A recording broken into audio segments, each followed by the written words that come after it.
De acordo com a OPAS, da Organização Mundial da Saúde, a gravidade do declínio funcional nas atividades de vida diária básica, elas podem ser classificadas em 4 tipos.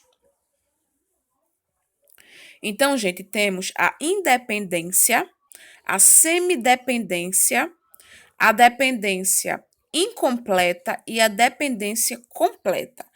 Então, para facilitar, né, o que significa cada um, vamos começar pelas extremidades. Uma independência, o que é isso? No caso dos idosos, na questão das atividades da vida diária. Então, um idoso independente, né, ele consegue realizar todas as atividades de vida diária sozinho. Ele é independente. Já na questão da dependência completa, ou seja, depende completamente de alguém, ele vai ter o quê? O comprometimento das AVDs, que são as atividades de vida diária. Então, ele vai ter que ter alguém que faça tudo para ele, tá? E o que seria semidependência e dependência incompleta? Na semidependência, esse idoso ou essa idosa vai ter o comprometimento de um ou de mais atividades básicas. Quais são as atividades básicas, né? Tomar um banho, se vestir, tá? Então, ele vai ter um comprometimento de uma atividade básica. Já na dependência incompleta, ele vai ter comprometimento de uma atividade básica, certo? Que pode ser ou tomar banho ou se vestir, e também o comprometimento de uma cultura e aprendizado. Como assim?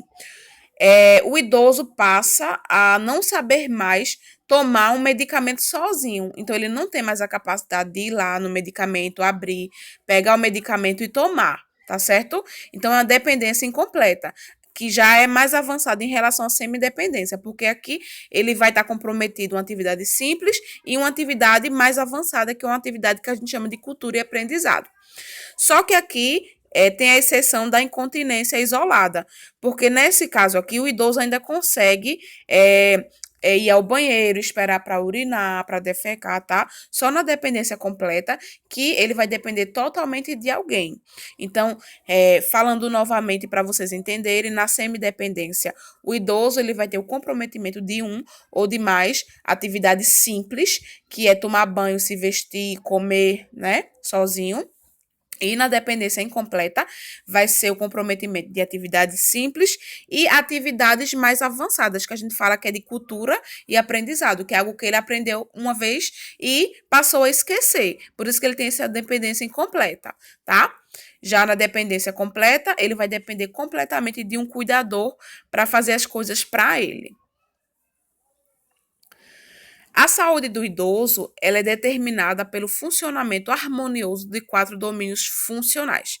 Então, para um idoso ser considerado saudável, esses 4 domínios eles têm que funcionar, né, interligadamente. Então, a questão da cognição, a questão do humor, da comunicação e da mobilidade. Na cognição, a gente tem que ter a questão de ver se todos esses aspectos aqui estão funcionando normalmente no idoso.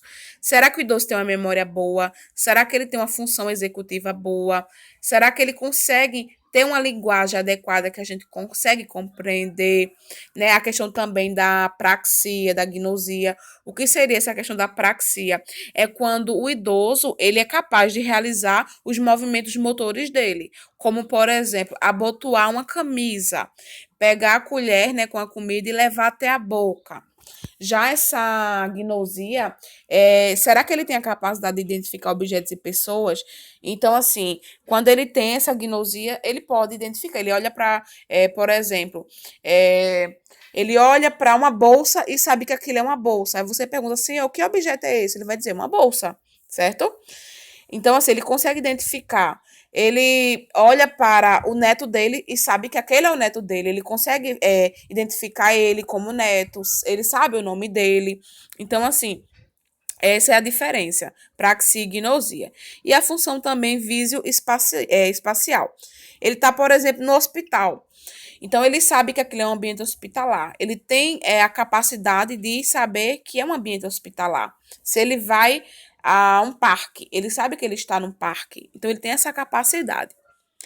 Já aqui na questão da mobilidade, nós temos a questão da postura, da capacidade aeróbica, se ele consegue deambular, se ele consegue correr, se ele consegue praticar outra atividade física. E também a continência esfincteriana.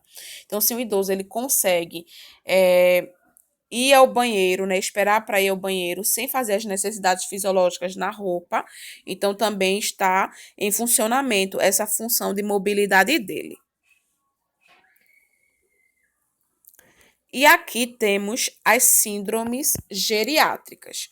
Essas síndromes geriátricas são o que mais acomete os idosos, que não têm um envelhecimento assim de forma mais saudável, que tem vários comprometimentos em relação à saúde. Então, gente, temos a questão da incapacidade cognitiva, né? Com o envelhecimento, né, mesmo de forma natural e saudável, tem essa tendência mesmo do idoso começar a esquecer das coisas, né? Tem essa perda dessa capacidade de cognição dele. Vocês vão ver isso nas próximas aulas, o que pode ocasionar essa incapacidade cognitiva. Instabilidade postural também. Então, o idoso ele pode não ter a mesma postura física de antes, até porque com o envelhecimento, né, há uma diminuição na curvatura do idoso. Por isso que muitas das vezes, quando ele é jovem, ele pode ser alto, mas quando ele vai envelhecendo, ele se torna um idoso mais baixinho. Então, são alterações que acontecem também no físico desse idoso. A questão da imobilidade, né? Cada vez mais um idoso que não tem assim uma vida muito ativa e saudável, ele pode ficar numa cadeira de roda, em cima de uma cama, sem se mover. Incapacidade comunicativa também. Muitos deixam de se comunicar. Eles, às vezes, podem até entender o que as outras pessoas falam, mas ele não vai ter mais aquela força, não vai ter mais aquela vontade de estar se comunicando com as pessoas, dependendo do que ele estiver passando, associado a outras doenças. E a incontinência urinária, que infelizmente, né, acomete muitos idosos.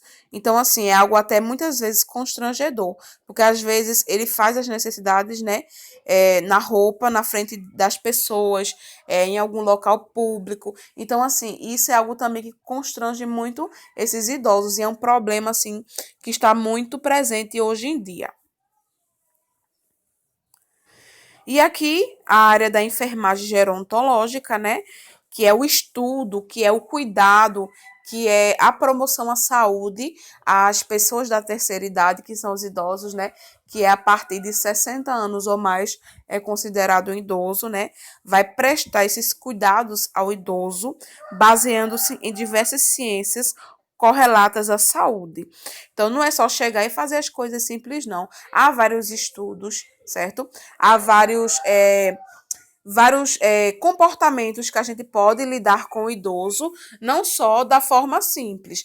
Então, assim, tem várias questões que a gente vê, tanto no curso quanto em capacitações, especializações, que tem formas mais específicas de se cuidar de um idoso.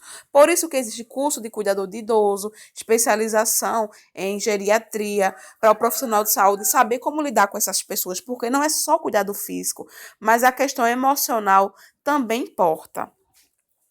Então, ó, biologia, né, questão psicossocial, para saber trabalhar com isso, né, principalmente idosos que sofrem violência, violência física, violência emocional, violência financeira também, que existe em muitos casos hoje em dia, né, e sociológicas, no arcabouço da gerontologia, a qual inclui o estudo do processo de envelhecimento.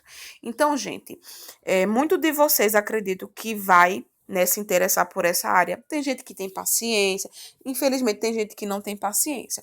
Mas assim, é um mercado amplo, um mercado que cada vez mais está crescendo.